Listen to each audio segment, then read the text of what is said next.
Hi, and welcome to my first video. My name is Lily, and I decided to start a YouTube channel where I basically just rant about my favorite books. So today's subject is going to be The Golden Enclaves by Naomi Novik. I got the pre-order benefit too, but I've barely read any of that. This is currently my favorite series, so I do have a lot to say about the book. First off, I'm going to start with the things I didn't like, because for me it's easier to organize my thoughts about things I don't like versus about things that I do like, if that makes sense. Okay. My biggest issue with the book was Orion's ending, and partly because of that, Elle's ending. So what I really did not like about Orion's ending was he's a huge part of his character development is that he didn't want anything except to kill moles, which you know now because he was a mawmouth. But Elle was what helped him break past that. She wanted Elle. That was the first thing that he ever genuinely wanted as a human type of trait. And with the ending, he's in the scholomance for indefinitely. Obviously he can leave for the summer or whatever, but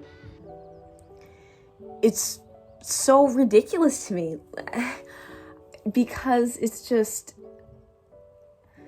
him and Elle's relationship will likely not work, and it's just for me personally, Elle is so essential to Orion. I can't imagine Orion without Elle. I can imagine Elle without Orion. Would I like to imagine that? No, I wouldn't. But Elle has her own friends, her own life. Obviously, if her and Orion didn't work out, I feel like her and Lisa, sorry, I'm not German, could get together or something. She has other options, but Orion has no one. I mean, he has people, he doesn't. And I just think with the way she ended it, it's so open-ended. I really don't like it. So now I kind of want to talk about the smaller issues I did have that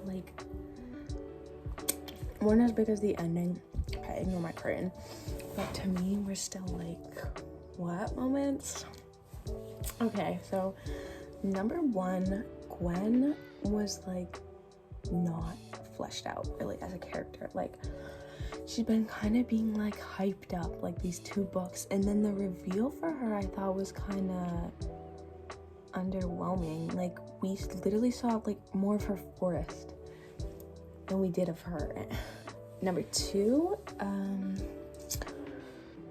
this is the original sideline. Original trio was kind of sidelined, so Adia, don't know if I said that right, really bad at names, Liu, they were Adia especially, Liu had a bigger role, but it wasn't, I didn't like that. Also, there was Chloe had 5 lines. Chloe, part of their graduation alliance. I was honestly really upset.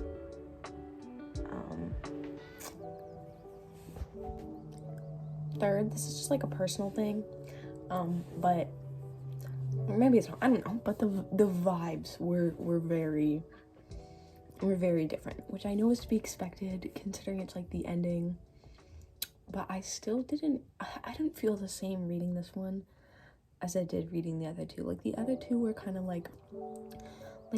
a fun, whimsical journey, even though a bunch of stuff is always trying to kill them. But this book, I don't know if it's because I've been so hyped up for the release that I was incredibly anxious while reading it, or it was something else, but I was very anxious, and it just didn't feel as funny, I guess, as the other ones. I mean, obviously the other ones were like a horror comedy with like subplot of romance, but this one was like almost all horror. Yeah. Fourth, my issue was with Ophelia. I felt that Ophelia was really not given a big enough character arc. I really did not like the fact that Orion forgave her.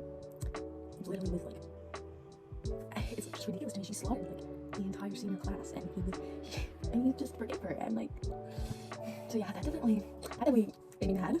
But I feel like a lot of those issues could have been solved if she split it up into 2 books. I think once they found Orion, that would have been like a perfect stopping point. And I think book 1, they could have kind of explored the Enclaves more. The characters could have been more developed, Gwen especially. Ophelia could have been way more developed. And then book 2, I felt the Enclave War could have definitely been more developed by that. Ophelia could have had a bigger arc. Gwen also could have had like more time in trying to heal Orion, I guess. Yeah, I feel like a lot. I definitely suck having to wait another year for like the conclusion, but it would be, I think it would be a lot better. None of the things I didn't like are out of the way. I'm gonna do things I liked, because even with the criticism, I definitely still really like the book. I think I'm gonna like it more on reread, because like I said before, I was like really anxious while reading it. But so unlike the things I didn't like, I'm probably not gonna have like a list per se, because it's harder for me to organize my thoughts when talking about things I like, because I liked so much. But I really liked Yancey. I think that was like a cool character, like a look into how people like live kind of like in the outskirts of the Enclave. I thought that was really cool. Even though they were like not very big, I like the interactions between Orion and Gwen. I'm glad that they actually interacted. That was pretty great. While I complained about not liking Orion's ending, I did really like that he didn't have to die, because he's my favorite character. Yeah, I actually thought the way that his whole thing, like that whole scene, was executed pretty well. Like, I really liked reading that, even if I was like it was like 1 a.m. and I was sobbing. So I could like barely read the words, and like I wasn't even comprehending half of the stuff. But yeah, I really liked that scene. So my overall thoughts on the book are, I really did like it, but The Last Graduate is still definitely my favorite by far. I do have issues with it, but I give like everything 5 stars, so I'm gonna give it a 5-star review. But I do think a lot of the issues I had with it could be fixed by turning it into 2 books instead of 1. And I'm not hoping we get a sequel. I'm hoping we get some kind of book of like short stories, or a short story or something that can wrap up some of the loose ends, like Ophelia, how Ellen and Orion are gonna keep their relationship going, Liza, her revenge. Yeah, so those are my final thoughts. If you have any book recommendations, just leave them in the comments, because I definitely need new books to read. But I think next I'm going to be reading The Clockwork Angel by Cassandra Clare, so we'll let you know how that goes.